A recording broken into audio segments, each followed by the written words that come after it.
আসসালামু আলাইকুম সবাইকে। আমি মোহাম্মদ আবু সাইদ রহমান, পড়াশোনা করছি ঢাকা বিশ্ববিদ্যালয় এবং আজকে তোমাদের ইচ কোর্সে থেকে হায়ার ম্যাথ ফার্স্ট পার্টের প্রথম চ্যাপ্টারে সকলকে স্বাগতম। এবং এই ক্লাসটা ইন ডিটেলস করার জন্য তোমরা নিচে দেওয়া লিঙ্ক থেকে এনরোল করে ফেলবে এই কোর্সটি এখনই, ঠিক আছে?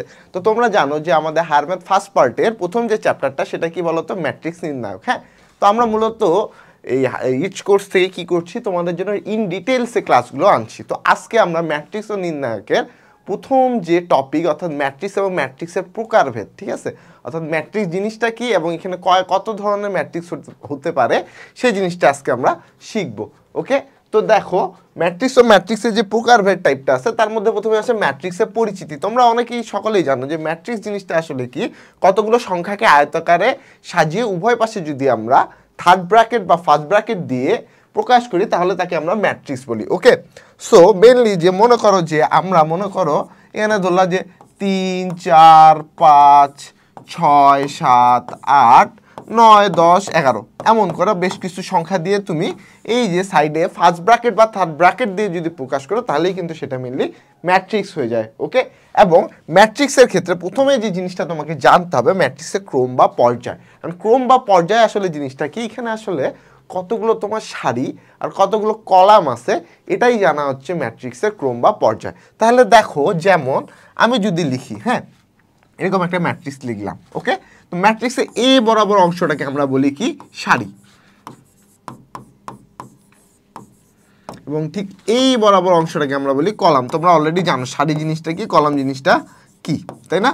তো আলটিমেটলি এই যে ম্যাট্রিক্সের ক্রম বা পর্যায় বলছে কি, সারি সংখ্যা এবং কলাম সংখ্যার যে নাম্বারটা তাকে, অর্থাৎ আমি যদি একটা ম্যাট্রিক্সে লিখি যে মনে করো 2 3, ঠিক আছে, 4 5 6 7। আচ্ছা বলো তো আমাকে এখানে সারি কয়টা? নিশ্চয়ই এটা একটা সারি, এটা একটা সারি এবং এটা একটা সারি। মোট কয়টা সারি হচ্ছে? তাহলে 3টা সারি হচ্ছে। এবং কলাম কয়টা হচ্ছে বলো তো?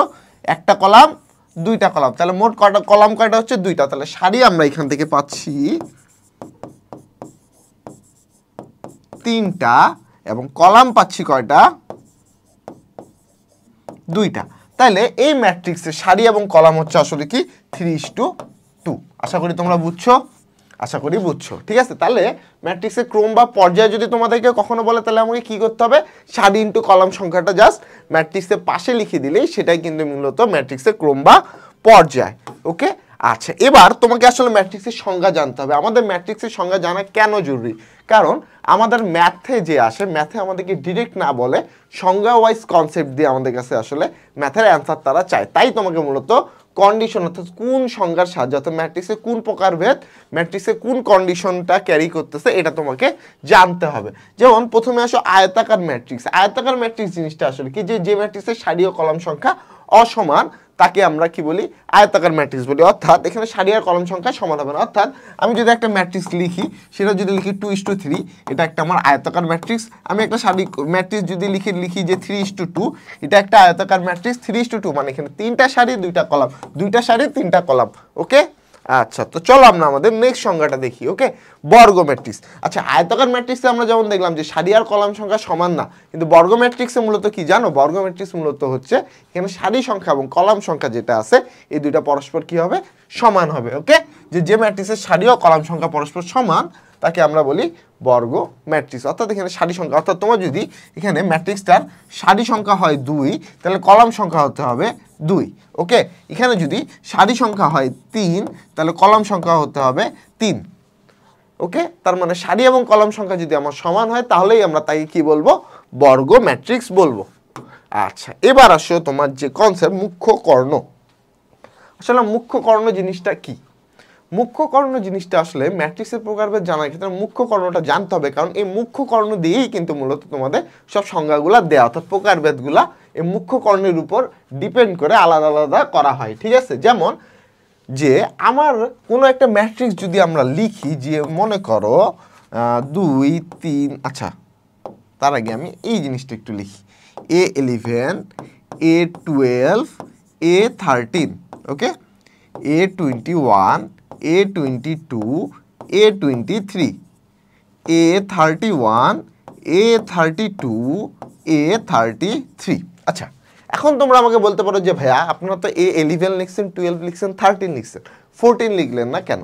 আসলে এখানে যে ম্যাট্রিক্সের প্রত্যেকটা উপাদান, এই উপাদানগুলোকে মূলত বলা হচ্ছে ভুক্তি, এবং ভুক্তির এখানে যে নাম্বারটা দেয়া আছে এটা কোনো স্বাভাবিক নাম্বার না, এটা আসলে তার পজিশনটাকে বোঝানোর জন্য এই নাম্বারটা ইউজ করা হয়। এখন কীরকম পজিশন, এ আই জে, এখানে আই যে অংশটা আছে সেটা দ্বারা আসলে তার সারি বোঝানো, অর্থাৎ সে কোন সারির মধ্যে অবস্থান করছে, এবং যে অংশটা আছে এটা দ্বারা তার মূলত কলাম বোঝানো, অর্থাৎ সে কোন কলামে অবস্থান করছে। তাহলে দেখো তো, যেমন A11 এই টার্মটা মানে কি, A11 এই টার্মটা মানে হচ্ছে সে আসলে এই ম্যাট্রিক্সের প্রথম সারিতে আছে, কারণ প্রথম ওয়ান দ্বারা আমার কি বোঝাচ্ছে, সারি বোঝাচ্ছে, তাহলে কি সে প্রথম সারিতে অবস্থান করছে, এবং পরের ওয়ানটা দ্বারা সে মূলত বোঝাচ্ছে কি তার প্রথম কলাম, অর্থাৎ A11টা সেটা কি করছে, যে এই ম্যাট্রিক্সের প্রথম সারি এবং প্রথম কলামে অবস্থান করছে। তাহলে A12টা কি করতেছে, প্রথম সারি দ্বিতীয় কলামে অবস্থান করতেছে। A13টা কোথায় অবস্থান করছে, A13টা অবস্থান করছে প্রথম সারি তৃতীয় কলাম। এরকম করে প্রত্যেকটা ভুক্তি মূলত আসলে তাদের অবস্থান, অর্থাৎ পাশের যে নাম্বারটা লেখা সেটা তার অবস্থানকে প্রকাশ করছে। ওকে, তো দেখো এবার এই যে আমার যে বর্গ ম্যাট্রিক্স, অর্থাৎ যে কোনো বর্গ ম্যাট্রিক্স তুমি যদি নাও, বর্গ ম্যাট্রিক্সের এই যে প্রথম যে ভুক্তিটা আছে সেই ভুক্তি বরাবর যেই কর্ণটা গেছে, ভুক্তি বরাবর যেই কর্ণটা গেছে, এই কর্ণটাকে মূলত আমরা বলে থাকি মুখ্য কর্ণ। এই কর্ণটাকে মূলত আমরা কি বলে থাকি, মুখ্য কর্ণ। ওকে, আশা করি তোমরা বুঝছো মুখ্য কর্ণ জিনিসটা কি, যে একটা যে কোনো বর্গ ম্যাট্রিক্স যদি নাও, বর্গ ম্যাট্রিক্সে প্রথম যে ভুক্তি বরাবর যে কর্ণটা আছে সেই কর্ণকে আমরা বলছি মুখ্য কর্ণ। এখন এই মুখ্য কর্ণের মধ্যে একটা টার্ম আছে, সেই টার্মটাকে আমরা বলি ম্যাট্রিক্সের ট্রেস। কি বলি, ম্যাট্রিক্সের ট্রেস। এবং এই কোশ্চেনটা খুব বেশি আসে এমসিকিউতে, যে একটা ম্যাট্রিক্স তোমাকে দিয়ে দিচ্ছে, আসলে ম্যাট্রিক্সের ট্রেসের মান কত হবে। ঠিক আছে, তো আসলে ম্যাট্রিক্সের ট্রেস বলতে আসলে বুঝায় কি, যে মুখ্য কর্ণ বরাবর যে ভুক্তিগুলো আছে, মুখ্য কর্ণ বরাবর যে ভুক্তিগুলো আছে তাদের মূলত যোগফলই হচ্ছে ম্যাট্রিক্সের ট্রেস। তো আশা করি তোমরা বুঝছো ম্যাট্রিক্সের ট্রেস জিনিসটা কি, মুখ্য কর্ণ জিনিসটা কি, এবং মুখ্য কর্ণের ভূমিকাটা আমরা সামনে আরও দেখবো। আমরা অলরেডি একটা জিনিস পেলাম যে ট্রেস বের করতে আমাদের মুখ্য কর্ণের দরকার হয়। ওকে, এবার আসো কর্ণ ম্যাট্রিক্স। ঠিক আছে, এই কর্ণ ম্যাট্রিক্সটা আসলে কি, কর্ণ ম্যাট্রিক্সটা বলছে যে বর্গ ম্যাট্রিক্সে যে ভুক্তি মুখ্য কর্ণে অবস্থিত নয়, ওকে, তাদের প্রত্যেকে শূন্য হলে সে ম্যাট্রিক্সকে কর্ণ ম্যাট্রিক্স বলা হয়। মূলত বলছে যে এখানে যে একটা বর্গ ম্যাট্রিক্স তুমি নিছো, বর্গ ম্যাট্রিক্স নিয়ে এখানে যদি ভুক্তিগুলা দেখো, যে ভুক্তিগুলা জাস্ট কর্ণ বরাবর যে ভুক্তিগুলো আছে সেগুলোর হচ্ছে মান থাকতেও পারে, আবার জিরো হতে পারে, এমন না যে সেটা আসলে জিরোই হবে। মেইনলি মুখ্য কর্ণ বরাবর আমাদের মেইন ফোকাসটা। ঠিক আছে, কর্ণ বরাবর যে ম্যাট্রিক্সগুলো আছে, তো কর্ণ বরাবর ম্যাট্রিক্সের যে ভুক্তিগুলোর মান, সেগুলোর মান থাকবে আবার নাও থাকবে, বাট বাকি সব ভুক্তিগুলো কি হবে, শূন্য শূন্য হইতে পারে। ঠিক আছে, বাকি সব ভুক্তিগুলো কি হবে, শূন্য শূন্য হবে। তো সেই ম্যাট্রিক্সকে আমরা বলি কর্ণ ম্যাট্রিক্স। এই কোশ্চেনটা মানে সংখ্যাটা আহামরি তোমাদের খুব একটা জানার দরকার নাই, যেগুলো খুব বেশি ইম্পর্টেন্ট সেগুলো আমি তোমাকে বলে দেবো। ঠিক আছে, তো নেক্সট যেটা স্কেলার ম্যাট্রিক্স, এটা তোমাকে খুব ভালো করে জানতে হবে। স্কেলার ম্যাট্রিক্সটা আসলে কি, যে কর্ণ ম্যাট্রিক্সের, অর্থাৎ একটা কর্ণ ম্যাট্রিক্স নিছো তুমি, কর্ণ ম্যাট্রিক্সে মুখ্য কর্ণ আছে, মুখ্য কর্ণের যে ভুক্তিগুলো আছে এই ভুক্তিগুলোর মান সমান। মুখ্য কর্ণের ভুক্তিগুলোর মান যদি সমান হয় তাহলে তাকে আমরা বলবো স্কেলার ম্যাট্রিক্স। জিনিসটা কীরকম দেখো, আমি যদি একটা 3:3 অর্থাৎ তিনটা সারি তিনটা কলামের একটা ম্যাট্রিক্স তোমাকে নিচ্ছি মনে করো। ঠিক আছে, ওকে, আমি লিখলাম এটা হচ্ছে 5, ওকে, এটা 0, এটা 0, এটা 0, এখানেও 5, এখানে কি 5, কারণ কি আমার মুখ্য কর্ণের ভুক্তিগুলো কি হবে, সমান হবে, এবং বাকি সব যে ভুক্তিগুলো আছে এগুলো শূন্য হবে। ঠিক আছে, শূন্য, এখানে শূন্য, এখানে শূন্য, এখানে 5। দেখো তো মুখ্য কর্ণের ভুক্তিগুলো পরস্পর কি সমান হয়েছে না? সমান যদি হয় তাহলে তাকে আমরা কি বলে থাকি, স্কেলার ম্যাট্রিক্স বলে থাকি। ওকে, আচ্ছা, তাহলে নেক্সট যেটা হচ্ছে আমার অভেদক ম্যাট্রিক্স। অভেদক ম্যাট্রিক্স আসলে স্কেলার ম্যাট্রিক্সের মতোই, এখানে শুধু ভিন্নটা কি দেখো, ভিন্নটা জাস্ট এতটুকুই, আমি যদি একটা 3:3 ম্যাট্রিক্স নেই, এর মুখ্য কর্ণের প্রত্যেকটা ভুক্তির মান হবে 1। প্রত্যেকটা ভুক্তির মান যদি আমার 1 হয় তাহলে সেই ম্যাট্রিক্সটাকে আমরা কি বলবো, অভেদক ম্যাট্রিক্স বলে থাকবো। তাহলে আমার ম্যাট্রিক্সটা কি হচ্ছে দেখো তো, আমার মুখ্য কর্ণের ভুক্তির মান হবে 1, আর বাকি সব ভুক্তিগুলো হবে কি বলো তো, 0। তাহলে এখানে 1, এখানে 0, এখানে 0, এখানে 0, এখানে 1, এখানে 0, এখানে 0, এখানে 0, এখানে 1। অর্থাৎ দেখো তো মুখ্য কর্ণ বরাবর যে ভুক্তিগুলো আছে এই ভুক্তিগুলো কিন্তু সমান হচ্ছে, প্রথম কথা। দ্বিতীয় কথা হচ্ছে কি প্রত্যেকটা ভুক্তির মানেই কিন্তু আমার 1 হচ্ছে। তাহলে এটাকে আমরা কাইন্ড অফ একটা স্কেলার ম্যাট্রিক্সও বলতে পারি। স্কেলার ম্যাট্রিক্স আর অভেদক ম্যাট্রিক্সের মধ্যে পার্থক্যটা কি? স্কেলার ম্যাট্রিক্সের ক্ষেত্রে কি যে মুখ্য কর্ণের ভুক্তিগুলো আছে ভুক্তিগুলো কিন্তু প্রত্যেকটা সমান হবে, বাট ওখানে কোথাও বলা নাই যে শুধু 1ই হতে হবে, ওখানে যে কোনো নাম্বার হতে পারে, সেটা 100 হতে পারে মুখ্য কর্ণের ভুক্তিগুলোর ভ্যালু, তোমার হচ্ছে 200 বা ইনফিনিটি পর্যন্ত যে কোনো নাম্বার হয়ে যেতে পারে। বাট এই যে অভেদক যে ম্যাট্রিক্সটা আছে, অভেদক ম্যাট্রিক্সের ডিফারেন্সটা কি যে এর মুখ্য কর্ণের যে ভুক্তিটা আছে সেটা মাস্ট বি 1ই হতে হবে। 1-এর যে অন্য কোনো নাম্বার হলে সেটাকে কিন্তু আমরা অভেদক ম্যাট্রিক্স বলতে পারবো না। এবং এই অভেদক ম্যাট্রিক্সকে তোমার আই দ্বারা প্রকাশ করা হয়। কি দ্বারা প্রকাশ করা হয়? আই।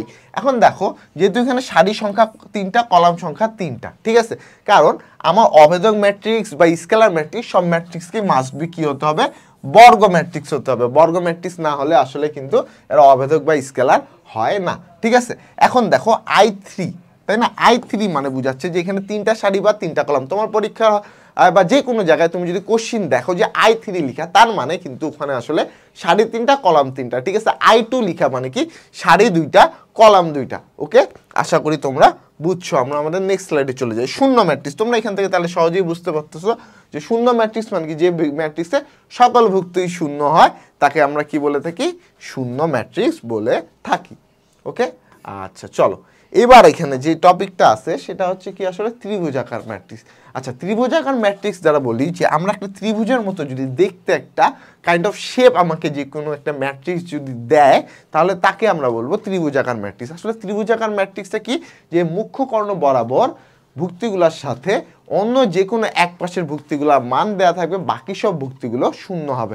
আশা করি মনে করি তো মানে তোমরা আসলে জিনিসটা বুঝোনি। এখন আমি তোমাদেরকে বুঝাই কিভাবে। দেখো যে মনে করো আমার মুখ্য কর্ণ মান বরাবর দেওয়া আছে 159, তাই না? এখন আমাকে এটা ত্রিভুজের মতো দেখাইতে হবে। আমি এখানে 2 দিলাম, এখানে 3 দিলাম, ওকে, আর এখানে আমি কাইন্ড অফ 6 দিয়ে দিলাম, ওকে, আর বাকি সব ভুক্তিগুলো কি করলাম? শূন্য করলাম। দেখো তো এটা দেখতে অনেকটা ত্রিভুজের মতো লাগতেছে না? দেখতে কিন্তু অনেকটা ত্রিভুজের মতো লাগতেছে। অর্থাৎ দেখো যে মুখ্য কর্ণ বরাবর যে কোনো এক পাশে মান থাকবে, অন্য পাশের ভুক্তিগুলো কি হয়ে যাবে?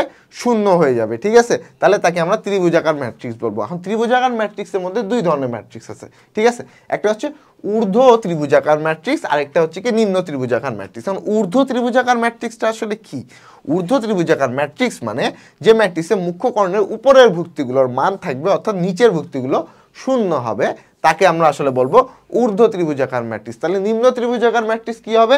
যে মুখ্য কর্ণের নিচের দিকে যে ভুক্তিগুলো আছে তাদের ভ্যালু থাকবে, বাট উপরের দিকে যে ভুক্তিগুলো আছে তাদের ভ্যালু থাকবে না। তাহলে তাকে আমরা কি বলে থাকি?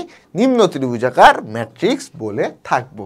ওকে, আচ্ছা এবার আসো ট্রান্সপোজ ম্যাট্রিক্স। এই ওয়ার্ডটা খুব বেশি ইম্পর্টেন্ট এবং এটা তোমাদেরকে জানতে হবে। এবং ট্রান্সপোজ মানে কি? একটা ওয়ার্ড টি দ্বারা আমরা কি বুঝি? ট্রান্সপোজ বা রূপান্তর বা বিম্ব ম্যাট্রিক্স। আচ্ছা, এটা মানে কি বলছে যে একটা ম্যাট্রিক্স এর উপর যদি আমি এই ট্রান্সপোজ ওয়ার্ড টিটা লিখে দেই, এটা মানে বোঝায় যে এ ম্যাট্রিক্সটার সকল সারিগুলোকে কলামে বা কলামগুলোকে সারিতে রূপান্তর করলে যে নতুন ম্যাট্রিক্সটা আমরা পাবো তাকেই আমরা বলি ট্রান্সপোজ ম্যাট্রিক্স। অর্থাৎ আমি যদি তোমাকে লিখি যে এ একটা ম্যাট্রিক্স, ঠিক আছে, এ ম্যাট্রিক্সটা তোমার বলছে কি যে 1 1 1 0 0 1 0 1 0, তাই না? ওকে, সুন্দর। এবারে আমি ট্রান্সপোজ করতে যাচ্ছি। ট্রান্সপোজ মানে উপরে একটা টি ওয়ার্ড আমি সুন্দর করে লিখে দিয়েছি। এই ট্রান্সপোজ মানে কি? আমি সকল সারিগুলোকে কি করব? কলামে পরিণত করব। তাহলে 1, এই যে এই সারিটাকে যদি কলামে পরিণত করি তাহলে 1 0 0। এখানে আবার এই সারিটাকে যদি আমি কি করি? কলামে পরিণত করি 1 0 1। আবার এই সারিটাকে যদি আমি কি করি? কলামে রূপান্তর করি 1 1 0, তাই না? এই যে দেখো সারিকে কলামে বা কলামকে সারিতে রূপান্তর করার ফলে আমরা যে নতুন ম্যাট্রিক্সটা পেলাম সেটাকেই মূলত আমরা কি বলবো? ট্রান্সপোজ ম্যাট্রিক্স বলে থাকবো, ঠিক আছে। এখন এই ট্রান্সপোজ ওয়ার্ডটা খুব বেশি ইম্পর্টেন্ট, কারণ সামনে যে তোমাদের মেইনলি যে জিনিসগুলো মনে রাখতে হবে সেগুলোই কিন্তু ট্রান্সপোজ দিয়ে বর্ণনা করা, অর্থাৎ ট্রান্সপোজ ম্যাট্রিক্সের সাহায্যে বর্ণনা করা। আশা করি তোমরা এটা সকালেই বুঝছো। আমি আমাদের নেক্সট স্লাইডে চলে যাই। আচ্ছা, এখানে ট্রান্সপোজ ম্যাট্রিক্সের কিছু বৈশিষ্ট্য তোমাকে আলোচনা করা হয়েছে। যেমন কি দেখো, এ একটা ম্যাট্রিক্স, ঠিক আছে, এই ম্যাট্রিক্সকে তুমি একবার ট্রান্সপোজ করছো, তাই না? এই ম্যাট্রিক্সকে কি করছো? একবার ট্রান্সপোজ করছো। মনে করো আমি এখানে লিখলাম এ বি সি ডি, এটা হচ্ছে আমার এ ম্যাট্রিক্স, ঠিক আছে। একে যদি আমি ট্রান্সপোজ করি, তার মানে কি হচ্ছে বলো তো? A B C D. ওকে, এবার এ ট্রান্সপোজটাকে আমি আবার কি করছি? ট্রান্সপোজ করছি, তাই না? তাহলে আবার এটা ঘুরবে, ঘুরে কি হবে বলো তো? এ সি বি ডি, তাই না? ওকে, তাহলে দেখো তো হুবহু দেখতে কি প্রথমে যে আমি ম্যাট্রিক্সটা রাখছিলাম তার মতোই হয়েছে। তার মানে কি এ ট্রান্সপোজকে যদি আবার ট্রান্সপোজ করা হয় তাহলে কিন্তু তা এর সমানই হবে। ওকে, আচ্ছা, এবার পরবর্তী যে কন্ডিশনটা তোমাদেরকে বলছে সেই কন্ডিশনটা আসলে কি বলছে দেখো। তোমাদেরকে এই কন্ডিশনগুলো মনে রাখতে হবে, কারণ এই কন্ডিশনগুলো দিয়ে অ্যাপ্লাই করে কিন্তু তোমাকে ম্যাথ করতে দেওয়া হবে। কারণ ম্যাট্রিক্স নির্ণায়ক চ্যাপ্টারটা খুব বেশি একটা সহজ চ্যাপ্টার, ঠিক আছে। এখন সহজ চ্যাপ্টার হইলেও কি স্যাররা তো চাবে যে একটু এখান থেকে তোমাদেরকে হালকা একটু, কারণ তোমরা বড় হয়েছো, বড় হলে কি হবে? তোমাদেরকে একটু কঠিন কোশ্চেন করতে হবে। এইখান থেকে কঠিন না, মানে উনারা চাবে যে তোমরা এটা জিনিস নিয়ে ভালো করে জানো। হ্যাঁ, কারণ ভালো করে জানো এই জিনিসটার জন্য কি করবে? ওনারা ইউজ করবে এই যে কন্ডিশন টাইপ ম্যাথ, ঠিক আছে। যেমন হচ্ছে তোমার সামনে কন্ডিশন টাইপ কিছু কথাই বলে দেবো। যেমন যদি বলা হয় যে এরকম, তাই না, বলে ট্রান্সপোজের ট্রান্সপোজ, বা দেখো আমি যদি দুইটা ম্যাট্রিক্সকে যোগ বা বিয়োগ করে তাদের ট্রান্সপোজ করতে চাই, তা কিন্তু আসলে সমান হবে ওই যে ম্যাট্রিক্স দুইটাকে যদি আমি আলাদা করে ট্রান্সপোজ করে যোগ বা বিয়োগ করি। ওকে, সেমভাবে আমি দুইটা ম্যাট্রিক্সকে যদি গুণ করে ট্রান্সপোজ করতে চাই তাহলে আসলে সেখানে কি হবে? এটা দ্বারা বোঝানো হবে যে আসলে আলাদা করে দুইটা ম্যাট্রিক্সকে যদি আমি ট্রান্সপোজ করে গুণ করি তার সমান। এখন এখানে একটা জিনিস তোমাদের জানার আছে, অর্থাৎ নোট করার মতো বিষয়, সেটা কি যে আমি এখানে যেই পোর্শনে অর্থাৎ যে পজিশন, ম্যাট্রিক্সের গুণের ক্ষেত্রে পজিশন খুব বেশি ইম্পর্ট্যান্ট। ওকে, আচ্ছা, এখন আমি যেই পজিশনে গুণ করতেছি তার অপোজিট পজিশনে আমাকে ট্রান্সপোজ করে গুণ করতে হবে। মানে কি দেখো, আমি এখানে এ বি গুণ করার পর ট্রান্সপোজ করছি, তার মানে এর অপোজিট তোমার হচ্ছে পজিশন, মানে আমার এখানে ট্রান্সপোজের সাথে গুণ করার ক্ষেত্রে প্রথমে বিটি গুণ করতে হবে এটি এর সাথে। ওকে, আশা করি তোমরা জিনিসটা বুঝেছো।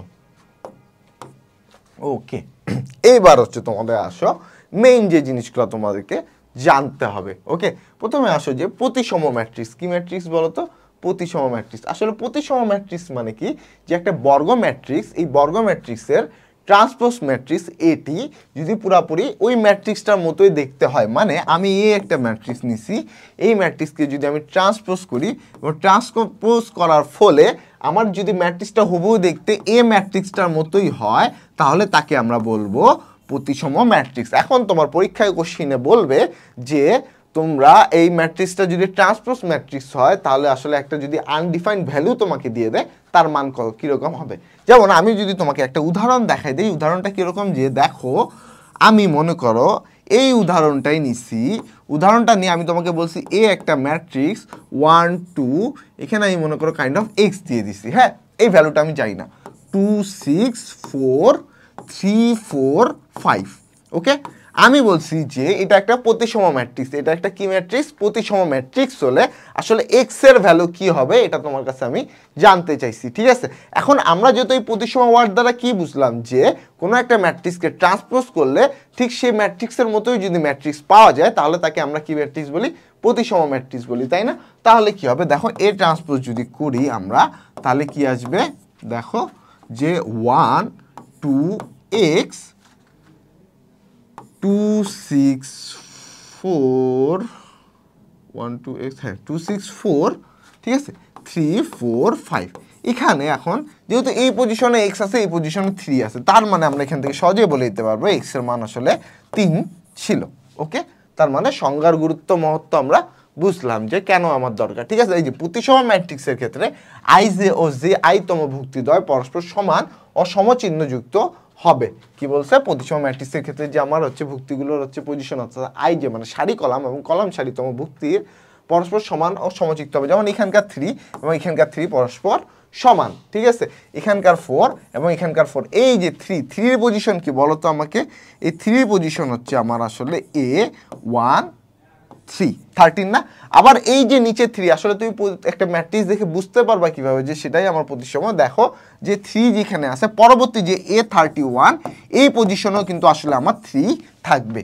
ওকে, অর্থাৎ এই 3টা প্রথমে কোথায় ছিল? A13 পজিশনে, মানে প্রথম সারি তৃতীয় কলামে অবস্থান ছিল, তাই না?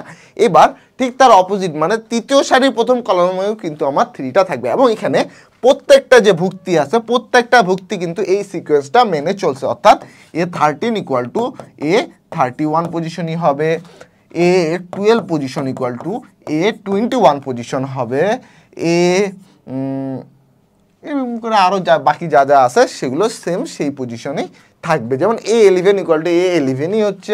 সো আলটিমেটলি এই জিনিসটা তোমাদেরকে খুব ভালো করে মনে রাখতে হবে। ওকে, আচ্ছা আমরা আমাদের নেক্সট স্লাইডে চলে যাই। বি প্রতিসম ম্যাট্রিক্স। আচ্ছা প্রতিসম মানে যদি আমার যেটা হবে বি প্রতিসম মানে তার কি একটু উল্টাটা। তার উল্টা বলতে কি? আসলে উল্টা বলতে এখানে আহামরি তেমন কিছু না, জাস্ট বলা হয়েছে যে আমি একটা যদি ম্যাট্রিক্স নিই, ম্যাট্রিক্স নিয়ে অর্থাৎ আমি একটা ম্যাট্রিক্স এ নিছি, এই ম্যাট্রিক্সকে আমি ট্রান্সপোজ করছি। কি করছি? ট্রান্সপোজ মানে সারিকে কলাম, কলামকে সারিতে পরিণত করছি। পরিণত করার পর এই ম্যাট্রিক্সের সামনে যদি আমি একটা মাইনাস দ্বারা গুণ করি, কি দ্বারা গুণ করি বলো তো? মাইনাস দ্বারা যদি গুণ করে দেই তাহলে আমি আসলে যেই ম্যাট্রিক্সটা পাবো সেটাই কিন্তু হুবহু আমার আগের ম্যাট্রিক্সটার মতোই দেখতে হবে এবং একেই আমরা আসলে বলে থাকি বি প্রতিসম ম্যাট্রিক্স। তাহলে বি প্রতিসম ম্যাট্রিক্সের কন্ডিশন তোমরা বুঝছো, আশা করি তোমরা বুঝছো, তাই না? এই যে এখানে তোমাদের খুব সুন্দর করে কন্ডিশন বলা আছে এবং এই কন্ডিশনটা তোমাকে খুব ভালো করে মাথায় রাখতে হবে যে বি প্রতিসম মানে কি? যে একটা ম্যাট্রিক্সকে ট্রান্সপোজ করছে, ট্রান্সপোজ করে মাইনাস দ্বারা গুণ করছে, মাইনাস দ্বারা গুণ করে আমি যে ম্যাট্রিক্সটা পাবো সেটা আগের ম্যাট্রিক্সের মতোই দেখতে। এখন বলছে কি বি প্রতিসম ম্যাট্রিক্সের ক্ষেত্রে মুখ্য কর্ণের ভুক্তিগুলো শূন্য হয় এবং আই ও জে ও আই তম ভুক্তিদ্বয় পরস্পর সমান কিংবা বিপরীত চিহ্নযুক্ত হয়। তার মানে কি? যে তোমার এই যে বিপরীত ট্রান্সপোজ ম্যাট্রিক্সগুলো আছে এগুলো মূলত মুখ্য কর্ণটা দেখা যায় যে শূন্য হয়ে যায়। হ্যাঁ, এবং আই জে বা জে আইকে যদি তুমি ট্রান্সফার করো তাহলে সেম মান যুক্ত হইতে পারে বা মাইনাস হইতে পারে। যেমন A12 এর মান কত আমার? -2, তাই না? A21 এর বিপরীত চিহ্ন যুক্ত হবে, তাহলে কি হবে? 2। ওকে, সেম ভাবে দেখো 12 না, এটা A13 হবে। ওকে, সেম ভাবে দেখো A12 এর ভ্যালু আমার কত? 1, তাই না? তাহলে A21 এর ভ্যালু জাস্ট এর বিপরীত চিহ্ন যুক্ত হবে অর্থাৎ -1। ওকে, তাহলে আশা করি তোমরা এই কন্ডিশনটা খুব ভালো করে বুঝছো। ওকে, এবার আসো উপম্যাট্রিক্স। উপম্যাট্রিক্স মানে কিছুই না ভাই আহামরি, সেটা হচ্ছে একটা ম্যাট্রিক্সের ভিতরে যে উপাদানগুলো আছে এই উপাদানগুলো নিয়ে আলাদা আলাদা ছোট ছোট করে যদি আমরা ম্যাট্রিক্স গঠন করি তাহলে তাকে আমরা বলবো উপম্যাট্রিক্স। যেমন বলা হয়েছে কি যে উপম্যাট্রিক্স এ একটা ম্যাট্রিক্স, এই ম্যাট্রিক্সে আলাদা আলাদা উপাদান যেমন A2 4 5 এটা নিয়ে আমরা একটা ম্যাট্রিক্স গঠন করতে পারি। 2 3 5 6 এটা দ্বারা একটা ম্যাট্রিক্স গঠন করতে পারি। 4 5 7 এটা তো তোমার ইচ্ছা মতো এর ভিতরে যে উপাদান আছে উপাদানগুলোকে নিয়ে তুমি যে ম্যাট্রিক্সগুলো গঠন করবা তাকে মূলত বলা হয় উপম্যাট্রিক্স। ওকে, আচ্ছা এবার আসো সমঘাতী ম্যাট্রিক্স। এই কথাটার মানে কি? সমঘাতী কথাটার মানে হচ্ছে যে একটা বর্গ ম্যাট্রিক্স তুমি এ নিছো, ওই ম্যাট্রিক্সকে তুমি ওই ম্যাট্রিক্সেরই ওই ম্যাট্রিক্স দ্বারাই গুণ করছো, ঠিক আছে? অর্থাৎ এই ম্যাট্রিক্স না নিছি আমি, এই ম্যাট্রিক্সকে আমি পুরোপুরি একটা এ ম্যাট্রিক্স দ্বারাই গুণ করছি। গুণ করে আসলে আমি কি পাচ্ছি? এ স্কোয়ার ম্যাট্রিক্স পাচ্ছি, তাই না? এই ম্যাট্রিক্সটা হুবহু দেখতে যদি তার আগের রূপের মতোই হয় অর্থাৎ এর মতোই দেখতে হয় তাহলে কিন্তু মূলত আমরা তাকে বলবো সমঘাতী ম্যাট্রিক্স। আমরা তাহলে তাই কি বলবো? সমঘাতী ম্যাট্রিক্স। ওকে, আশা করি তোমরা বুঝছো।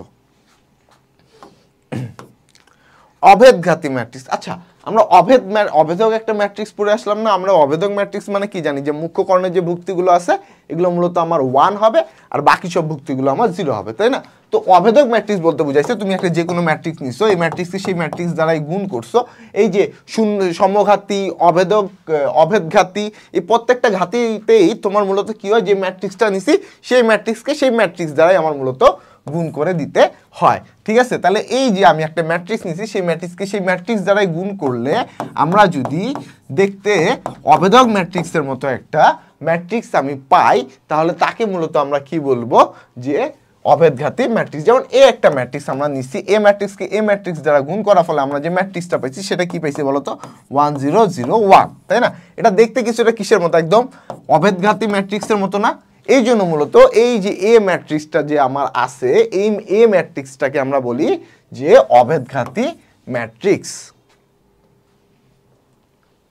তারপর আছে শূন্যঘাতী ম্যাট্রিক্স। তার মানে এখান থেকে তুমি বুঝতে পারতেছো, তোমরা বলো ভাই আর বলেন না, আমরা জানি। তোমরা আসলে কি জানো, যে একটা ম্যাট্রিক্স আমি নিছি, সেই ম্যাট্রিক্সকে সেই ম্যাট্রিক্স দ্বারাই আমরা গুণ করছি, গুণ করে আলটিমেটলি আমরা যে ম্যাট্রিক্সটা পাইছি সেটা মূলত শূন্য শূন্য ম্যাট্রিক্স। সেটা কি মূলত শূন্য শূন্য ম্যাট্রিক্স, ঠিক আছে। অর্থাৎ একটা ম্যাট্রিক্স আমরা এ নিছি, সেই ম্যাট্রিক্সকে সেই দ্বারাই গুণ করছি, গুণ করার ফলে যে ম্যাট্রিক্সটা পাইছি তার প্রত্যেকটা ভুক্তি আমার মূলত শূন্য।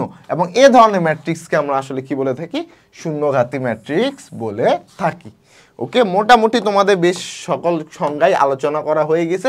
এটাই ছিল মূলত তোমাদের ম্যাট্রিক্সের প্রথম টপিক এবং খুব গুরুত্বপূর্ণ, অর্থাৎ ম্যাট্রিক্স চিনা এবং ম্যাট্রিক্সের প্রকারভেদ সম্পর্কে জানা। তো পরবর্তী টপিকে আবার তোমাদের সাথে আমার দেখা হবে নেক্সট ভিডিওতে। ওকে।